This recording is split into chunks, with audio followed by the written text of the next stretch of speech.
पिछले 24 आवर्स में यहाँ पकड़ धकड़ का माहौल फिर से स्टार्ट कर दिया with a lot of intensity. हमने देखा कठुआ में हाउ अ 25-year-old मैन जिनका नाम मक्खन दिन है, उनको पहले जो एसएचओ हैं कठुआ के उनने उठाया, ब्रूटली डीह्यूमनाइज करके टॉर्चर किया। After that when he was release from custody, ये जो मक्खन दिन है जो बस 25 साल के लड़के थे, उनने मॉस्क के सामने एक वीडियो बनाया जिसमें उनने कुरान हाथ में पकड़ के कहा कि मिलिटेंट तो छोड़ो, I can not even think of being a militant, मेरा किसी भी मिलिटेंट के साथ नाता तक नहीं है।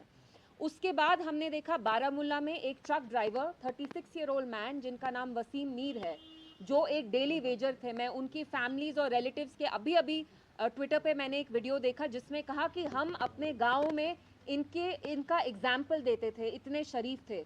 हमने देखा कैसे आर्मी ने उनको एक वाइल्ड गूस चेज पे, पहले तो मेरी समझ में नहीं आता, आप कहते हैं कि कोई सिविलियन को आपने वाइल्ड गूस चेज में 24 किलोमीटर्स चेज किया and then when you are targeting the tyres, आप उनके ट्रक ड्राइवर के टायर्स को डिफ्लेट करना चाहते हैं, वो गोली उनको कैसे लग गई and how was he killed, how was he fatally killed.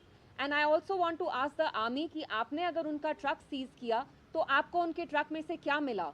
और जो कठुआ में भी किलिंग हुई है, आप कह रहे हैं उनने सुसाइड कमिट किया है, बट ये हम सब जानते हैं कि जो विक्टिम भी थे उनने भी एक वीडियो बनाया जिसमें वो रोते रोते कहते हैं कि मुझे कैसे इनने डिह्यूमनाइज किया, मेरा कैसे टॉर्चर किया।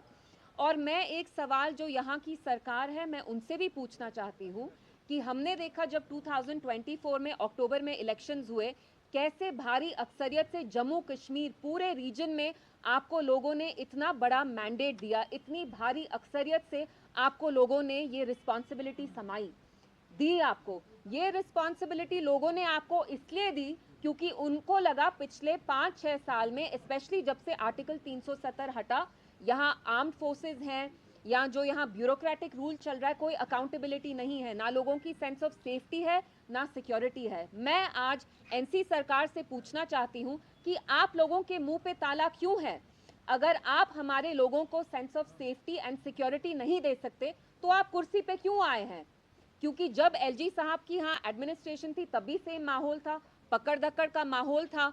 यहाँ जो इतनी सारी एजेंसीज हैं, वो एसआईए हो, नई नई एजेंसीज हो, पुरानी इंटेलिजेंस एजेंसीज हो, वो किसी को भी ओजीडब्ल्यू करार कह के, हाइब्रिड मिलिटेंट कह के उठाते थे, टॉर्चर करते थे। हमने देखा राजौरी पुंछ में दिसंबर 23 में आर्मी ने कैसे कोल्ड ब्लडेड तरीके से कितने सिविलियंस को वहां मारा, जो वहां इंक्वायरी भी हुई। Caravan has just done a story on it. So I want to ask the government कि पहले और अब में क्या फर्क है? 50 एमएलए होने के बावजूद भी आप यहाँ के लोगों को इज्जत नहीं दे रहे, उनको सेंस ऑफ सिक्योरिटी नहीं दे रहे, उनकी डिग्निटी नहीं दे रहे, तो आपको लोगों ने यहाँ क्यों चुना? आपको यहाँ लोगों ने इसलिए चुना ताकि आप यहाँ एक सेंस ऑफ अकाउंटेबिलिटी दे, एक रिलीफ दे। जैसे पहले यहाँ 5-6 साल में ह्यूमन राइट्स वायलेशंस होते आ रहे हैं, वो कहीं ना कहीं रुक जाते, अकाउंटेबिलिटी आती। लेकिन हमने देखा पिछले 2 दिन में कैसे दिन दहाड़े 2 लड़कों को मारा गया है, कोल्ड ब्लडेड मर्डर है, वो कठुआ हो या वो यहाँ बारामूला में हो, वसीम मीर जिनको शूट किया आर्मी ने। और मेरा आर्मी से सवाल है, जो हमारे यहाँ पुलिस है उनसे सवाल है, क्या आप OGW militant, hybrid militant terminology, ambiguous terms use करके हम सबको मिलिटेंट करार ठहराएंगे? क्या यहाँ पे सारे बैठे हुए लोग हम क्या मिलिटेंट हैं? How is it fair? हमने देखा है आर्मी में, पुलिस में कुछ officers are the black sheep, वो कैसे ह्यूमन राइट्स वायलेशंस करते हैं, लेकिन फिर भी I say you can not paint everybody with the same brush. So my question to the police, my question to the armed forces is that how can you dub every Kashmiri as a militant? How can you paint all of us with the same brush? Are we all militants here? For how long will you keep exploiting this unbridled impunity that you have, whether it's through ASPA, whether it's through other laws that give you a wide scope of these powers, कि आप किसी भी लड़के को जाके गांव में से उठाते हैं, कहते हैं फलाना है, हाइब्रिड मिलिटेंट है, OGW है। कब तक आप ये टर्मिनोलॉजी यूज करते करते हमारे नौजवानों का खून बहाएंगे? जब हम ये नहीं कह सकते कि all police is full of black sheep, how can you paint all Kashmiris as militants? And मेरा फिर से एनसी सरकार से यही सवाल है कि आज आपके मुंह पर ताला क्यों है?